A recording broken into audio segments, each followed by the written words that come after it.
ಭಾರತ ಮತ್ತು ಪಾಕ್ ಯುದ್ಧ ಸಂಭವತೆ ಹಾಗೂ ಉದ್ವಿಗ್ನತೆಯ ಸಮಯದಲ್ಲಿ ಸಿವಿಲ್ ಡಿಫೆನ್ಸ್ ಒಂದು ಮೀಟಿಂಗ್ ನಿಮಿತ್ತ ಮಾನ್ಯ ಜಿಲ್ಲಾಧಿಕಾರಿಗಳು ಹಾಗೂ ಕರ್ನಾಟಕ ಸರ್ಕಾರ ಮತ್ತು ಮಾನ್ಯ ಜಿಲ್ಲಾಧಿಕಾರಿಗಳು ನೀಡಿರುವಂತಹ ನಿರ್ದೇಶನಗಳನ್ವಯ ನಾವಿವತ್ತು ಈ ಒಂದು ತಾಲೂಕಿನ ಜನತೆಯಲ್ಲಿ ಮನವಿ ಮಾಡಿಕೊಳ್ತಾ ಇದ್ದೇನೆ. ನಮ್ಮಲ್ಲಿ ನಮ್ಮ ಆಸ್ಪತ್ರೆಗಳು ಹಾಗೂ ಫೈರ್ ಡಿಪಾರ್ಟ್ಮೆಂಟ್, ಬೆಸ್ಕಾಂ, ಪೊಲೀಸ್ ಇಲಾಖೆ, ಕಂದಾಯ ಇಲಾಖೆ ಹಾಗೂ ಗ್ರಾಮ ಪಂಚಾಯಿತಿ ಮತ್ತು ಪುರಸಭಾ ವ್ಯಾಪ್ತಿಗೊಳಪಟ್ಟಂತೆ ನಾವು ಅಗತ್ಯ ಕ್ರಮಗಳನ್ನು, ಮುನ್ನೆಚ್ಚರಿಕೆ ಕ್ರಮಗಳನ್ನು ವಿಪತ್ತು ನಿರ್ವಹಣೆ ಮತ್ತು ಸಿವಿಲ್ ಡಿಫೆನ್ಸ್ ವತಿಯಿಂದ ತೆಗೆದುಕೊಳ್ಬೇಕಾಗಿರೋದ್ರಿಂದ ಈ ಅಗತ್ಯ ಕ್ರಮಗಳ ಬಗ್ಗೆ ತಮಗೆ ತಿಳಿಸ್ಲಿಕ್ಕೆ ಇಚ್ಛೆಪಡ್ತೇನೆ. ನಮಗೆ ನಮ್ಮ ತಾಲೂಕು ಆಸ್ಪತ್ರೆಯಲ್ಲಿ ಸುಮಾರು 100+ ಬೆಡ್ಸ್ ಅವಶ್ಯಕತೆ ಇದೆ ಹಾಗೂ ಅದು ಈಗಾಗಲೇ ಇರೋದರಿಂದ ಅವುಗಳನ್ನು ಸಂಪೂರ್ಣವಾಗಿ ತಾಲೂಕು ಆಡಳಿತದಿಂದ ನಾವು ಅಂತಹ ಸಮಯದಲ್ಲಿ ಉದ್ವಿಗ್ನತೆ ಹಾಗೂ ಅಗತ್ಯತೆಗೆ ತಕ್ಕಂತೆ ಅವುಗಳನ್ನು ಬಳಸ್ಕೊಳ್ಳುವಂಥದ್ದು ವ್ಯವಸ್ಥೆ ಆಗ್ತದೆ. ICU ಬೆಡ್ಸ್ 5 ಇದೆ. ಹಾಗೆಯೇ ICU 5 ಬೆಡ್ ಇದೆ ಮತ್ತು ಹಾಗೆಯೇ ಮಕ್ಕಳ ನಿಗಾ ಘಟಕ 14 ಇದೆ. ವೆಂಟಿಲೇಟರ್ಸ್ 7 ಇದೆ ನಮ್ಮಲ್ಲಿ. ನಮ್ಮ ತಾಲೂಕು ಮಕ್ಕಳ ನಿಗಾ ಘಟಕ 14 ಇದೆ. ವೆಂಟಿಲೇಟರ್ಸ್ 7 ಇದೆ. ಹಾಗೆಯೇ ಆ್ಯಂಬುಲೆನ್ಸ್ 3 ಇದೆ. ವೆಂಟಿಲೇಟರ್ 7 ಇದೆ ಮತ್ತು ಆ್ಯಂಬುಲೆನ್ಸ್ 3 ಇದೆ. 108 ಆ್ಯಂಬುಲೆನ್ಸ್ 3 ಇದೆ. ಸರ್ಕಾರಿ ಆ್ಯಂಬುಲೆನ್ಸ್ 3. ಹಾಗೆಯೇ PHCಗಳು 13 PHCಗಳು ನಮ್ಮ ತಾಲೂಕು ವ್ಯಾಪ್ತಿಯಲ್ಲಿದೆ. ಅದರೊಂದಿಗೆ ತಾಲೂಕು ಆಸ್ಪತ್ರೆ ಮತ್ತು ವಿಸ್ತರಣಾ ಘಟಕಗಳು 4 ಇದೆ. ತಾಲೂಕು ಆಸ್ಪತ್ರೆಯೊಂದಿಗೆ ವಿಸ್ತರಣಾ ಘಟಕಗಳು 4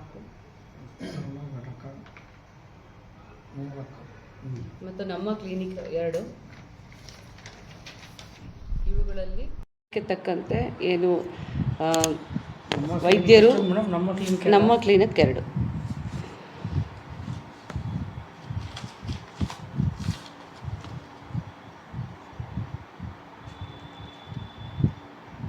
ಈ ಸಂಘರ್ಷದ ಸಮಯದಲ್ಲಿ ಕಟ್ಟೆಚ್ಚರಿಕೆಯನ್ನು ಕೈಗೊಳ್ಳಲಿಕ್ಕೆ ಪೊಲೀಸ್ ಇಲಾಖೆಯ ಮೂಲಕ ಸೂಕ್ತ ಬಂದೋಬಸ್ತ್ ಕೈಗೊಳ್ಳಲು ಮಾನ್ಯ ಜಿಲ್ಲಾಧಿಕಾರಿಗಳು ಎಲ್ಲ ಪೊಲೀಸ್ ವರಿಷ್ಠಾಧಿಕಾರಿಗಳನ್ನು ಒಳಗೊಂಡಂತೆ ಎಲ್ಲ ಇಲಾಖಾ ಅಧಿಕಾರಿಗಳಿಗೂ ತಿಳಿಸಿದ್ದಾರೆ. ಹಾಗೆಯೇ ತಾಲೂಕು ಮಟ್ಟದ ಅಧಿಕಾರಿಗಳು ಕೂಡ ಯಾರೇ ರಜೆಯಲ್ಲಿದ್ದರೂ ಕೂಡ ಕಡ್ಡಾಯವಾಗಿ ಕರ್ತವ್ಯವನ್ನು ನಿರ್ವಹಿಸಬೇಕು ಮತ್ತು ಕೇಂದ್ರ ಸ್ಥಾನದಲ್ಲಿರಬೇಕು ಎಂಬ ನಿರ್ದೇಶನ ಇರ್ತದೆ. ಅಧಿಕಾರಿಗಳು ಕೇಂದ್ರ ಸ್ಥಾನದಲ್ಲಿರಬೇಕು,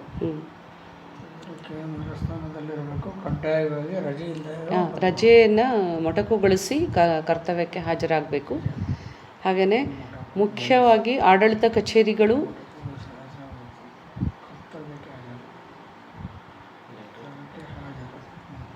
ಆಡಳಿತ ಕಟ್ಟಡಗಳು, ಜನಸಂದಣಿ ಇರುವಂತಹ ದೇವಸ್ಥಾನಗಳು, ಧಾರ್ಮಿಕ ಕ್ಷೇತ್ರಗಳು, ಮಸೀದಿಗಳು ಮತ್ತು ರೈಲ್ವೆ ಸ್ಟೇಷನ್ ಹಾಗೆಯೇ ಬಸ್ ನಿಲ್ದಾಣಗಳಲ್ಲಿ ಅಗತ್ಯವಾದಂತಹ ಕಟ್ಟೆಚ್ಚರಿಕೆ ಕ್ರಮಗಳನ್ನು ಪೊಲೀಸ್ ಇಲಾಖೆಯವರು ಕೈಗೊಳ್ಳಬೇಕಾಗುತ್ತೆ. ಹಾಗೆಯೇ ಆಹಾರದ ಕೊರತೆ ಉಂಟಾಗದಂತೆ ಆಹಾರ ನಾಗರಿಕ ಸರಬರಾಜು ಇಲಾಖೆಯ ಶಿರಸ್ತೆದಾರರು ಮತ್ತು ಇನ್ಸ್ಪೆಕ್ಟರ್ಗಳಿಗೆ ಎಲ್ಲೂ ಕೃತಕತೆಯನ್ನು ಏರ್ಪಡಿಸದಂತೆ ಆಹಾರ ಧಾನ್ಯಗಳ ಸ್ಟಾಕ್ ಇರುವಂತಹ APMC ಹಾಗೂ ದಾಸ್ತಾನಿರುವಂತಹ ಕಡೆಗಳಲ್ಲಿ ಆಹಾರ ಧಾನ್ಯಗಳ ಪಟ್ಟಿಯನ್ನು ಮಾಡಬೇಕು. ಕೃತಕ ಅಭಾವತೆಯನ್ನು ಯಾರೂ ಕೂಡ ಸೃಷ್ಟಿಸಬಾರ್ದು. ಮೂಲಕ ಆಹಾರ ನಾಗರಿಕ ಸರಬರಾಜು ಇಲಾಖೆಗೆ ಈ ಒಂದು ನಿರ್ದೇಶನವನ್ನು ನೀಡಿರ್ತೇವೆ.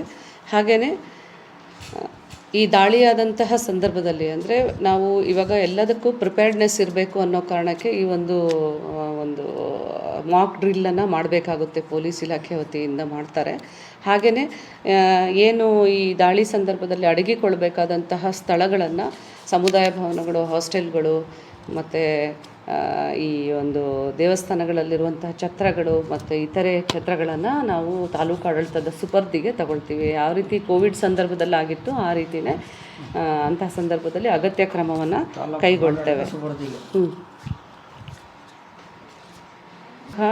ಇಲಾಖೆಯವರು, ಆರೋಗ್ಯ ಇಲಾಖೆಯವರು, ಬೆಸ್ಕಾಂ, ಪೊಲೀಸ್ ಇಲಾಖೆಯವರು ಮತ್ತು ಕಂದಾಯ ಇಲಾಖೆಯವರನ್ನೊಳಗೊಂಡಂತೆ ತಾಲೂಕು ಆಡಳಿತದ ವತಿಯಿಂದ ನಾವು ಒಂದು 24/7 ಒಂದು ಸಹಾಯವಾಣಿಯನ್ನು ಈಗಾಗಲೇ ತೆರೆದಿರ್ತೇವೆ.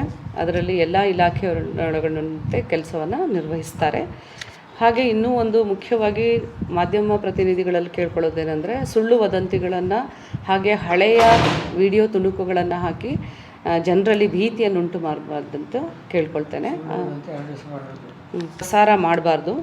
ಈಗಾಗಲೇ ಮಾನ್ಯ ಪೊಲೀಸ್ ವರಿಷ್ಠಾಧಿಕಾರಿಗಳು ತಿಳಿಸಿರುವಂತೆ ಇದ್ರ ಬಗ್ಗೆ IT ಆ್ಯಕ್ಟಲ್ಲಿ ಸೂಕ್ತ ಕಾನೂನು ಕ್ರಮವನ್ನು ಕೈಗೊಳ್ತಾರೆ. ಹಳೆಯ ವಿಡಿಯೋಗಳನ್ನು ತೋರಿಸಿ ಅವರು ಈ ರೀತಿ ಸುಳ್ಳು ವದಂತಿಗಳನ್ನು ಹರಡಬಾರ್ದು. ಯಾರೇ ಸಾಮಾಜಿಕ ಜಾಲತಾಣಗಳಲ್ಲಿ ಸುಳ್ಳು ವದಂತಿಗಳನ್ನು ಹರಡಬಾರ್ದು. ಹಾಗೆಯೇ ಎಲ್ಲ ರೀತಿಯ ಡಿಫೆನ್ಸ್ ಮೆಕ್ಯಾನಿಸಮ್ ಏನು ಸಿವಿಲ್ ಡಿಫೆನ್ಸ್ ಇದಕ್ಕೆ ಸಂಬಂಧಪಟ್ಟಂತೆ ಕಂಟ್ರೋಲ್ ರೂಮನ್ನು ಈಗ ನಾವು ತೆರೆದಿದ್ದೇವೆ ಮತ್ತು ಎಲ್ಲ ಹಾಟ್ಲೈನ್ ನಂಬರನ್ನು ನಾವು ಶೇರ್ ಮಾಡ್ತೀವಿ ನಿಮ್ಮ ಜೊತೆ.